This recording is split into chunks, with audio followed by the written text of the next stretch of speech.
Hi, I'm Nailea, My name is Paola. My name is Nathan. and this is our Corrections in America team presentation. For our team presentation, we decided to focus on a juvenile justice center, and we decided to name it the Lake Arrowhead Juvenile Justice Camp. Our lesson targets for today will go over the introduction to general corrections, the type of facility, characteristics of the facility, characteristics of the offender, philosophy of punishment, staff, services, privilege systems, problem areas, and the conclusion. Corrections is a big part of the system here in America. But what exactly is corrections and its parts? Corrections is the part of the CJ system that is responsible for carrying out criminal sentences and for managing the people who have been convicted of a crime. It's made up of institutional corrections, community corrections, treatment programs, reintegration programs, and administration services. The institutional corrections include prisons, jails, and juvenile detention centers, and that's the one that we decided to focus on for our project. To kickstart off our presentation, we're going to be looking at the type of facility that we have. So our facility is structured in what we believe in. The type of facility we provide helps offenders with their problems, and we believe knowing the root causes of their problems helps us better address and care for them by being able to provide their specific needs. And first, we think it's important to look at their age, as we know kids and teens are easily influenced by their peers and their environment. So it's important to have a good influence on the youth to help prevent the child from committing any acts. And while we can do this, there will always be people or kids that fall through those cracks, but at least we will be more readily prepared to take them in and to care for them better than before. And we believe it's also important to look at brain function because without a fully developed frontal cortex, it's more than likely that their thought processes, decision making, and emotions are all over the place. So at our facility, we create an environment that allows them to express themselves, but it also teaches them how to control their emotions and their impulses. So in order to create a facility that effectively rehabilitates their population, we must know our offenders from all aspects, whether it be environment, financial status, brain function. We should be prepared, and that's what we have at our facility. For the general characteristics of the facility, our facility will be located in Lake Arrowhead, California, a rural mountain community known for its calm environment and natural beauty. This location was intentionally chosen to create a peaceful and secluded setting that supports rehabilitation and reflection. The facility itself will operate as a medium security level center, and while most of the residents will not pose a high escape or violence risk, the medium security level ensures safety for both the staff and the youth. The security measures include controlled access points, perimeter fencing, and monitored living units, but the design will avoid the oppressive feel of adult prisons. And instead, the architecture will allow a campus-style layout with small housing cottages, open courtyards, and shared spaces for allowing the use of education, recreation, and therapy. And the design itself promotes a community accountability while allowing the youth to experience a structured but supportive environment. Each housing unit will accommodate 10 to 12 juveniles, fostering a sense of belonging and reducing overcrowding. The facility will hold approximately 150 to 200 residents, consisting with the staff ratios outlined by the PREA standards, but it will include natural light, outdoor areas, and green spaces that will be integrated throughout the campus to reinforce that idea of rehabilitation and as it happens through nature with mentors and with oneself. And all of this can be visualized in the little diorama to the right. Our facility will have an all-boys population ranging from ages 12 to 17. We decided to choose this population because a significant rate of juvenile offenders is carried by the male population, with a percentage of 84% in San Bernardino County, resulting from risk factors that include early aggressive behavior, exposure to community violence and poverty, and etc.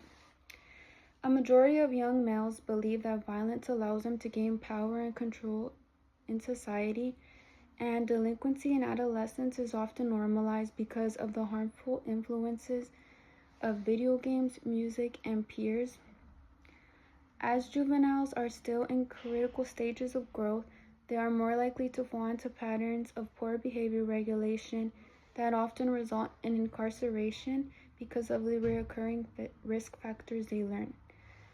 Some factors of juvenile delinquency in males would be socioeconomic stress, and socioeconomic stress influences delinquent behavior in male adolescents because of the financial pressures they endure at a young age. This hardship often results in poor academic performance, which can lead to dropping out of school or long-term incarceration. Since males thrive on impulsivity at a young age, it is essential to create an effective intervention for our male juveniles with aggressive behavior. Continuing on, we move on to philosophy of punishment for our facility. And as we've mentioned before, our facility is founded upon rehabilitation while also providing restorative justice. We're aware that pure punishment with no care for our offenders gets us nowhere, and the era of tough on crime has ended. So we know that our offenders are still developing. So we set up a structured environment for them while also providing empathy and education. And we address discipline, but we serve it as a way for them to learn from their mistakes. So they're learning opportunities for them. To emphasize that their mistakes don't label them or they don't define who they are. So our counseling services, such as restorative circles or one-on-one therapy sessions, gives them that opportunity to express themselves. And while we know and understand that it's hard for someone who has possibly never expressed their feelings to start, our environment and staff will do their best to attend to make them feel as comfortable as possible. Now, moving on to the staff. A solid staff is crucial because we rely on these individuals to reintegrate youth offenders back into our community. With the population in our facility, security in our detention center will consist of at least 25 correctional officers and a few juvenile detention guards. In secure juvenile facilities, the Department of Justice defined minimum staffing ratios under the standard of 1 correctional officer for every 8 juvenile residents during waking hours, and 1 correctional officer for every 16 juvenile residents during sleeping hours. The responsibility of our correctional officers will consist of monitoring juveniles to ensure they complete their duties while logging their progress accurately. Juvenile detention guards in our facility will provide vigilant surveillance for our facility during daytime and nighttime hours. For our assistant and support staff, we will provide educational support, therapist, and sports. So it is significant for our juveniles to be allowed to practice everyday life activities to avoid any future destructive patterns of behavior. For educational support, we will provide teachers who instruct in beneficial reading, writing, and math skills. Therapists and behavior counselors will be accessible to the juveniles in need of emotional and mental support as they continue to make progress along the way. In a place with nowhere to go, bringing in sports, music, and dance coaches to our facility will promote beneficial enrichment for our juveniles. Moving on to our services that we provide at our facility, we know the importance of providing services is essential in the process of rehab for these kids and reintegration into society. So some services that we want to mention are a good healthcare and a good education. We provide healthcare because we know that in order for one to start their journey in becoming better, they have to be healthy, both physically and mentally. So we're aware that they have lived through poor environments, whether we're talking about their living conditions or upbringing. Sometimes they come in with diseases, so it's important to address them as soon as possible. It won't only allow the offender to just become healthier, but it makes them feel better about themselves, to feel that they're actually cared for. As for education, we believe that the service is equally as important. A lot of our kids and teens that are here with us most of the time don't have the resources or opportunities to be able to get education. And even if they did have education, a lot of these schools are in places that don't get much funding. So we also notice that sometimes, just that they do get the education, but just not a good one. So at our facility, we make sure to teach these guys the basics such as math, English, science, and the arts. We included the arts because we believe that getting their creative side is important, gets them more engaged. We provide things like drawing, painting, dancing, and more. So with an actual interactive teacher with them in every subject, we believe that they'll be able to thrive. As for extra services that we provide, we include sports and a work release program. So to start off with sports, just like the arts, we believe that it's another great way to get these kids engaged, as sports not only allows them to be more responsible and to have self-worth, but it also teaches them to work as a team and to care for one another. And it makes them feel like they're a part of something.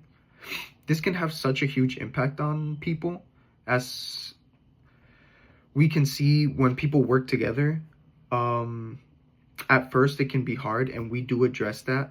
But eventually, it gets things such as communication and bonding up. So we believe that's really important. And as for our work release program, offenders will be able to get a job with our help and be able to work in a field which helps them gain experience, responsibility, and communication. And we believe that these are needed in order to reintegrate into society. So we're basically setting them up for success. We make it easier for them to be able to pursue things like jobs or further education or even sports. Our facility's privilege programs is designed to reinforce positive behavior and personal growth rather than control through fear or punishment. The goal is to help youth understand that privileges are earned through accountability, respect, and participation in the rehabilitation programs. So each juvenile will begin with a standard level of privileges, including daily recreational time, access to educational and enrichment programs, and communication with family. And as long as they demonstrate progress, such as completing therapy sessions, maintaining good behavior, and showing leadership in group activities, they can earn additional privileges. And to make the privilege system tangible and motivating, our facility will use a tiered reward structure. Level 1 is the standard level, which includes basic privileges such as daily recreation, phone calls, and access to group activities. Level 2 is the growth level, and it's earned through consistent participation in therapy and education. It includes extra recreation time, movie nights, and access to hobby workshops such as music, art, or photography. Level 3 is a leadership level, and it's awarded to youth whose mentors, peers, or maintain exemplary behavior.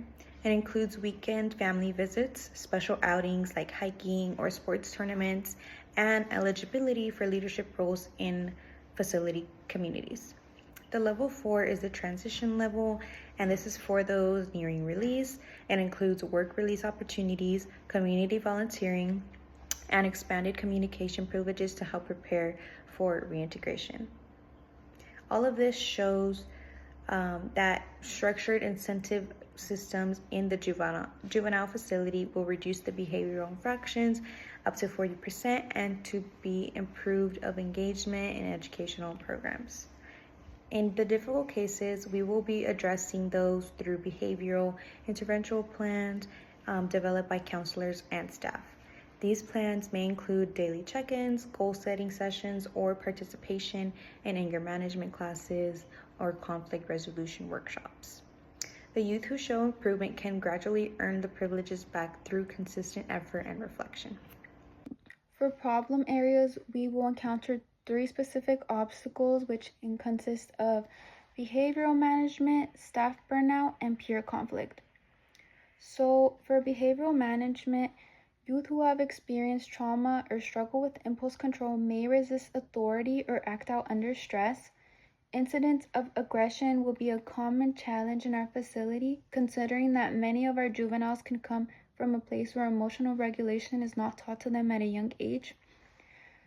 To avoid punitive measures, our staff will be trained to respond calmly and constructively when they encounter this type of behavior. Another one would be staff burnout. So staff burnout can disrupt the continuity and effect of the quality of the care in our facility. And resource limitations can create challenges when funding for education and therapeutic problems in our facility. To overcome this obstacle without facing financial barriers, we will partner with nonprofit organizations to provide instructors, mental health interns, and community mentors. And lastly, the third one would be peer conflict.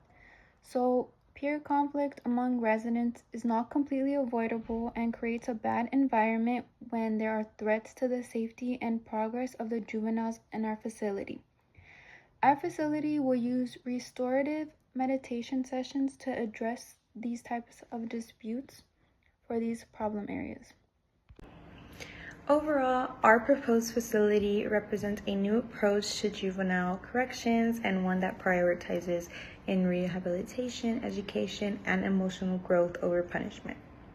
We created a space that encourages reflection and healing, and with a combination of restorative justice, structured privileges, and therapeutic intervention, we ensure that the youth are held accountable while being supported in their journey towards growth. Through our philosophy of punishment, we redefine discipline as an opportunity for learning and self-improvement, and even when difficulties arrive, our staff's trauma-informed training and individualized plans will ensure that every response remains constructive and compassionate. Ultimately, the Lake Arrowhead Juvenile Justice Camp aims to break the cycle of incarceration by equipping young offenders with the tools to succeed beyond confinement.